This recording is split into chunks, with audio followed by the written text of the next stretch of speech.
Audio Jungle.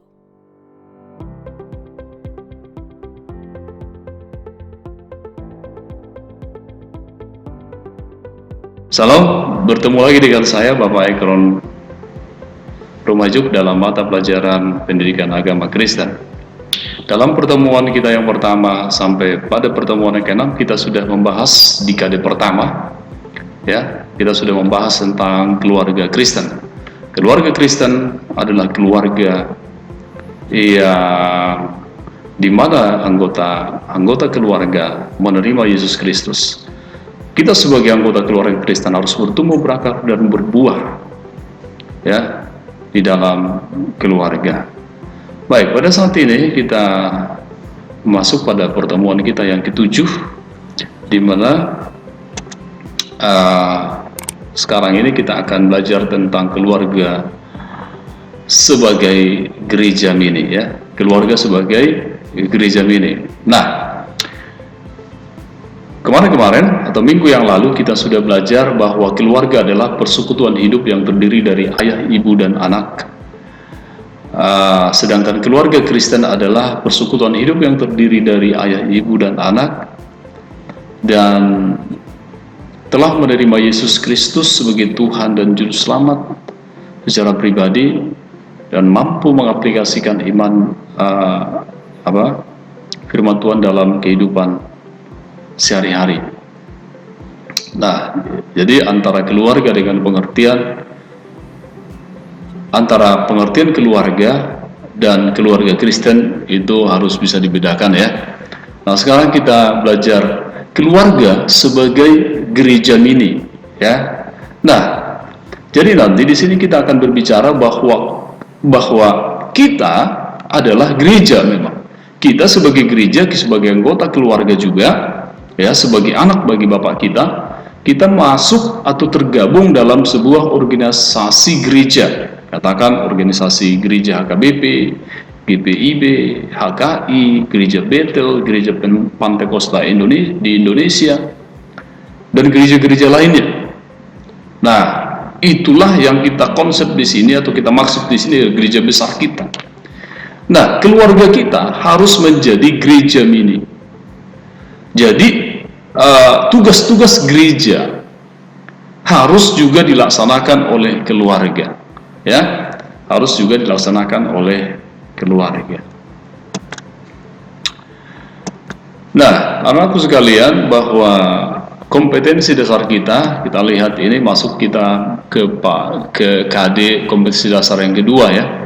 1.2, menghayati nilai-nilai Kristiani dalam kehidupan keluarga dan pernikahan. 2.2, mewujudkan nilai-nilai Kristiani dalam kehidupan keluarga dan pernikahan. 3.2, menganalisis pentingnya nilai-nilai Kristiani dalam kehidupan keluarga dan pernikahan.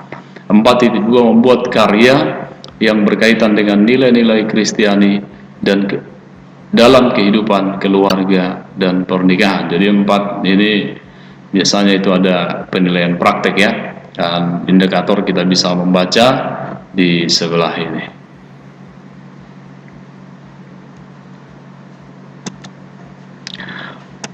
Kita masuk kepada tujuan pembelajaran kita. Setelah mengikuti proses pembelajaran, peserta didik diharapkan mampu, yang pertama, menjelaskan pengertian dan hakikat gereja. Yang kedua, mendeskripsikan makna keluarga Kristen serta keluarga sebagai gereja mini. Yang ketiga adalah memaknai tugas panggilan gereja dalam kehidupan keluarga. Yang keempat adalah menghayati dan memaknai keluarga sebagai fondasi yang kuat bagi pribadi dalam kehidupan keluarga. Yang kelima adalah membuat laporan singkat sebagai penghayatan peran keluarga sebagai gereja mini. Baik, adapun dasar Alkitab kita dengan mempelajari materi keluarga sebagai gereja mini adalah, kita lihat ada 1 Samuel pasal 2 ayat 12 sampai 17. Ya. Kita lihat apa isinya. Adapun anak-anak lelaki Eli adalah orang-orang dursila. Mereka tidak mengindahkan Tuhan. Ayat 13, ataupun batas hak para imam terhadap bangsa itu. Setiap kali seseorang mempersembahkan korban sembelihan, sementara daging itu dimasak, datanglah bujang imam membawa garpu bergigi 3 di tangannya, dan dicucukkannya lah ke dalam bejana atau ke dalam kuali atau ke dalam belanga atau ke dalam periuk. Segala yang ditarik dengan garpu itu ke atas diambil imam itu untuk dirinya sendiri. Demikianlah mereka memperlakukan semua orang Israel yang datang ke sana, ke Silo. Bahkan sebelum lemaknya dibakar, bujang imam itu datang lalu berkata kepada orang yang mempersembahkan korban itu, berikanlah daging kepada imam untuk dipanggang, sebab ia tidak mau menerima daripadamu daging yang dimasak, hanya yang mentah saja. Jadi kita melihat ini adalah sebuah cerita, maksudnya sebuah kisah ya, anak-anak Imam Eli, di mana mereka adalah sebagai pelayan Tuhan, tetapi ya mereka tidak melakukan pelayanan secara baik dan benar ya. Justru mereka melakukan dosa dalam pelayanan mereka yang tidak seharusnya mereka lakukan, tapi itu dilakukannya. Akhirnya Tuhan murka kepada mereka. Oke, dalam kita lihat Lukas pasal 2 ayat 41 sampai 52 ya. Lukas pasal 2 ya, ayat 41 sampai 52. Begini firman Tuhan. Tiap-tiap tahun orang tua Yesus pergi ke Yerusalem pada hari raya Paskah. Ketika Yesus telah berumur 12 tahun, pergilah mereka ke Yerusalem seperti yang lazim pada hari raya itu. Sehabis hari raya perayaan itu, ketika mereka berjalan pulang, tinggallah Yesus di Yerusalem tanpa diketahui orang tuanya, karena mereka menyangka bahwa ia ada di antara orang-orang seperjalanan mereka, dan seterusnya. Nah, ini kita bisa melihat bagaimana Yesus ya yang berinkarnasi menjadi manusia ya, dia adalah Tuhan, tetapi dia pakai rahimnya Maria untuk menjadi manusia. Dan kita lihat di sini bagaimana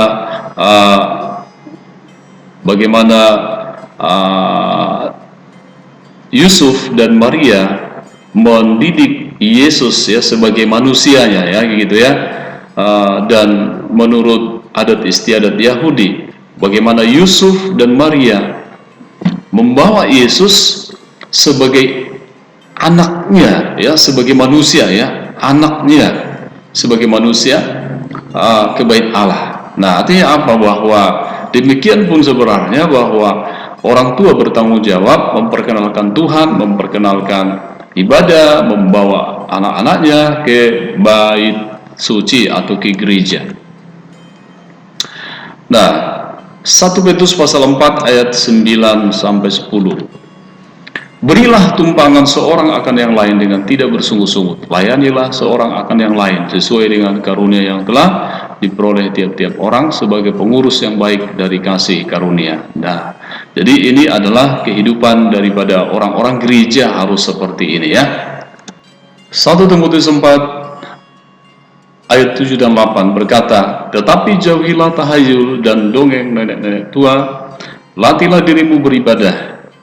Ayat 8, latihan badani terbatas gunanya, tetapi ibadah itu berguna dalam segala hal, karena mereka mengandung janji. Karena mengandung janji, baik untuk hidup ini maupun untuk hidup yang akan datang.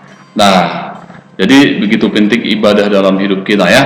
Karena apa? Karena ibadah itu mengandung janji untuk hidup sekarang ya, maupun hidup yang akan datang. Nah, itu ayat-ayat bahan Alkitab kita. Baik, anakku sekalian, di SMP kelas 9 tentu kita sudah pernah belajar tentang gereja, hakikat gereja, pengertian gereja ya. Nah, di SMP berkata bahwa gereja itu Gereja bukanlah gedungnya, tetapi orangnya. Seperti lagu berkata apa? Gereja bukanlah gedungnya, dan bukan juga menaranya. Bukalah pintunya, lihat di dalamnya. Gereja adalah orangnya. Jadi gereja adalah orangnya. Apa gereja? Nah, kita akan melihat, anak-anakku, perhatikan baik-baik.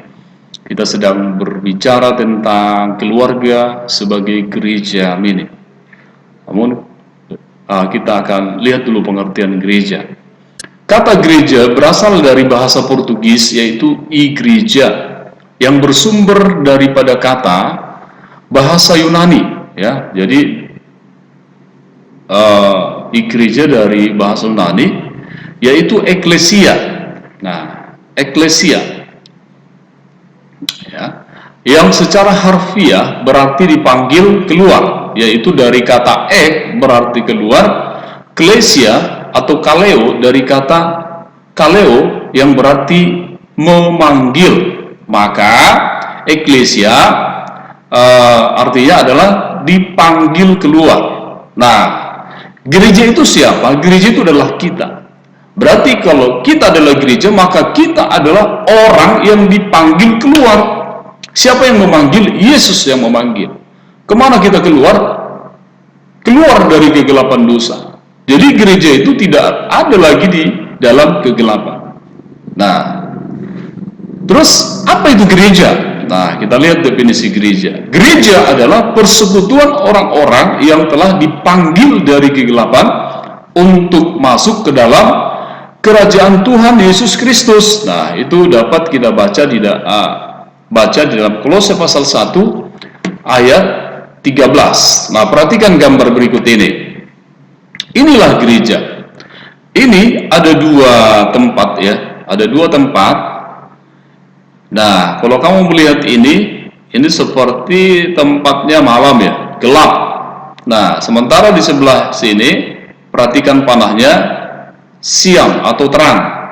Nah, gereja adalah orang yang dipanggil keluar dari kegelapan ini menuju kepada terangnya. Kegelapan itu apa? Kegelapan itu adalah segala perilaku-perilaku duniawi, kejahatan, dosa.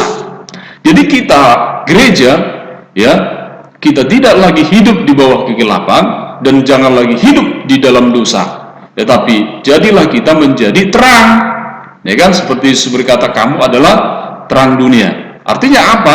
Kamu harus hidup menurut firman Tuhan dan menjadi terang, menjadi berkat bagi orang lain. Kalau ada kegelapan, maka kita harus terangi. Dan melalui apa? Melalui perilaku kita, sikap kita, perkataan kita. Nah, apa gereja? Gereja dipanggil untuk bersekutu dengan Allah dan juga sesamanya. Jadi gereja dipanggil, kita dipanggil untuk bersekutu, menyatu, gitu ya, dengan Allah dan juga sesamanya. Ada orang gereja atau Kristen tidak pernah berdoa, nah ini disangsikan. Atau tidak pernah pergi ke gereja untuk bersama-sama memuji Tuhan, nah itu juga disangsikan. Jadi gereja bukanlah sebuah gedung, tetapi bersatunya orang-orang yang dipanggil oleh Tuhan. Nah, jadi itu jelas, ya. Jadi gereja bukan sebuah gedung, tetapi bersatunya orang-orang yang dipanggil oleh Tuhan. Gereja adalah kita. Nah, perhatikan gambar ini. We are church, ya. We are church. Artinya apa? Kita adalah gereja. Nah, gereja, kita adalah gereja. Kita adalah gereja zaman sekarang ini. Kita tahu bahwa gereja itu lahir pada hari Pentakosta, gitu ya. Kita dapat baca gereja perjanjian baru, ya.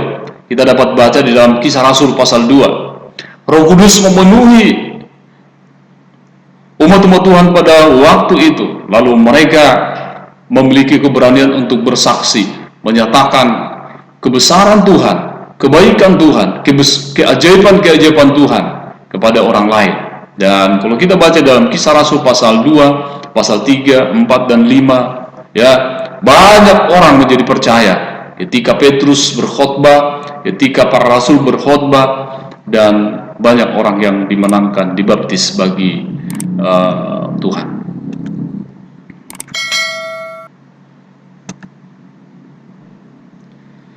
Gereja juga disebut sebagai tubuh Kristus, ya, dan Kristus sebagai kepala gereja. Jadi kita itu adalah tubuhnya Kristus. Terus kepalanya mana? Kepalanya adalah Kristus. Kita adalah tubuhnya, gitu ya. Nah, tubuh ini ada banyak anggota-anggota tubuh. Tetapi kita tahu, sebagaimana kita punya anggota-anggota tubuh yang banyak, firman Tuhan berkata, itu semua ya melakukan hal yang sama untuk kemuliaan Tuhan. Jadi walaupun misalnya anggota tubuh kita ini seperti tidak memiliki fungsi yang besar, tetapi ingat baik-baik ya, dia pun berguna. Dan Kristus sebagai kepala gereja, Efesus 1 ayat 22 sampai 23. Sebagaimana tubuh Kristus di dalam gereja ada hubungan organis ya antara anggota yang satu dengan yang lain, juga ada saling keterikatan, melayani, saling tergantung dan menguatkan di antara mereka. Nah, begitu pun gereja ya. Gereja adalah secara teologisnya, gereja didefinisikan sebagai persekutuan orang percaya yang dipersatukan oleh kepercayaan atau imannya kepada Tuhan yang menyatakan diri di dalam Yesus Kristus. Perhatikan, ya, perhatikan. Secara teologis, gereja didefinisikan sebagai persekutuan orang percaya. Orang percaya ya, itu. Nah, disatukan, bersekutu. Orang-orang percaya, yaitu orang-orang yang sudah menerima Yesus, ya, dan mengaku dengan mulutnya bahwa Yesus adalah Tuhan. Apa makna keluarga Kristen sebagai gereja mini? Makna keluarga Kristen sebagai gereja mini, keluarga sebagai gereja mini adalah keluarga Kristen yang hidup dan melakukan tugasnya sebagaimana tugas dan panggilan gereja itu sendiri. Nah, jadi seperti apa yang dilakukan oleh gereja, misalnya organisasi gereja, ya kan? Demikian pun keluarga harus melakukan itu. Nah, kita buat keluarga kita menjadi sebuah gereja. Nah, begitu ya. Kalau di gereja itu ada secara organisasi, ya kan? Ada pendeta, ada para penatua-penatua, ada guru sekolah minggu, ya begitu ya. Nah, di gereja kita bagaimana? Di keluarga kita bagaimana? Nah, ada nggak pendeta di gereja, di keluarga kita? Ada, seharusnya bapak, ayah itu harus jadi pendeta di dalam keluarga. Artinya jadi pendeta apa? Kalau agama lain bilang suami itu harus jadi imam. Imam itu di depan. Nah, kita juga harus seperti itu sebenarnya. Seorang suami itu harus menjadi pendeta di dalam keluarga. Nah, contohnya bagaimana? Dia memimpin ibadah dalam keluarga, dia memimpin, mengatur kerohanian anak-anaknya, mengajak ke gereja, mengajar dia bernyanyi, mengajar dia baca Alkitab. Ya, harus begitu. Yang menjadi persoalan hari-hari ini adalah ada seorang bapak atau seorang ayah dalam keluarga tidak bisa berdoa, tidak bisa menjadi teladan, dia jauh dari Tuhan. Nah, ini gagal kita. Ini gagal namanya. Harusnya sebagai bapak itu kerohaniannya harus tinggi. Dia harus dekat dengan Tuhan. Harus dekat dengan Tuhan. Dia harus menjadi panutan di dalam keluarga. Nanti kalau jangan ada ketika makan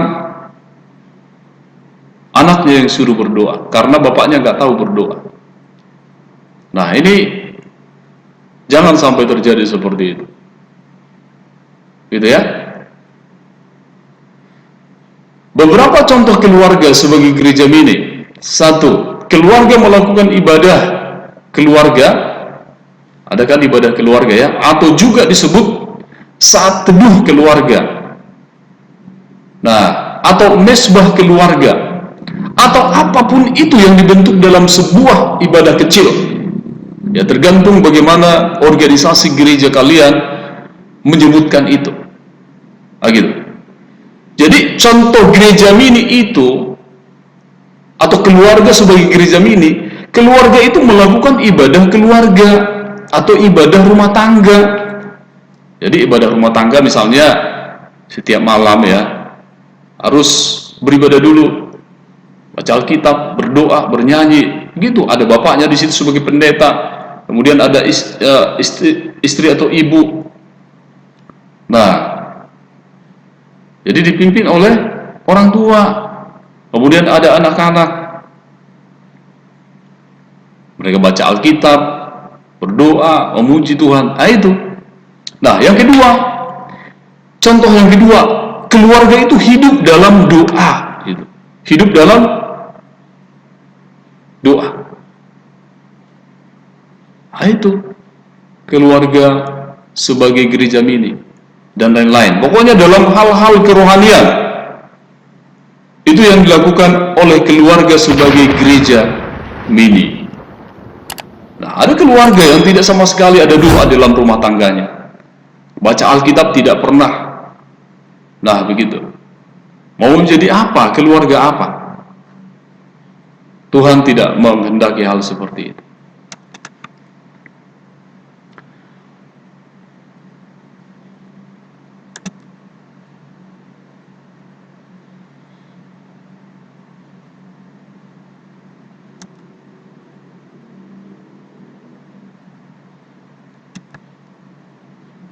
Nah, jadi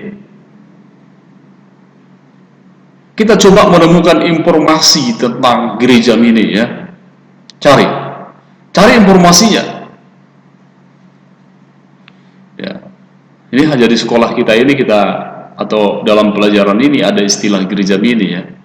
Sebenarnya gereja mini itu identik dengan persekutuan dalam rumah tangga atau doa dalam rumah tangga, kan gitu tadi ya. Nah, oke. Mencari informasi mengenai gereja mini dalam berbagai sumber. Kemudian mengumpulkan pertanyaan untuk dipertanyakan atau diperbincangkan. Nah, sekiranya ada hal yang tidak kamu pahami, tidak mengerti, bisa dipertanyakan. Baik, kita masuk kepada tugas pribadi. Kamu nanti baca 1 Samuel pasal 2 ayat 12 sampai 17. Kemudian 22 ayat 22 sampai 25. Kemudian kelompok ini bukan kelompok yang pribadi ya. Kemudian Lukas pasal 2 ayat 41 sampai 52. Nanti jawab soal-soal ini atau pertanyaan ini. Bagaimana kehidupan keluarga dalam teks Alkitab tersebut? Gitu ya, mewakili kedua kitab itu ya. Kemudian pelajari apa saja yang dapat kamu petik dari teks Alkitab yang dibaca. Jadi baca 1 Samuel, juga baca Lukas 2. Hal-hal apa yang dianggap negatif dan hal-hal apa yang dianggap positif dari teks tersebut? Bagaimana jika dihubungkan dengan keluarga masa kini? Nah, jadi kamu harus benar-benar baca, kemudian hubungkan dengan keluarga masa kini. Masih ada nggak kira-kira yang melakukan hal seperti itu ya? Oke, saya rasa itu dulu pertemuan yang dapat kita bahas di pertemuan ini. Nanti di pertemuan berikutnya kita akan bahas lagi ya kelanjutan dari materi pada saat. Tuhan Yesus memberkati kita sekalian. Shalom.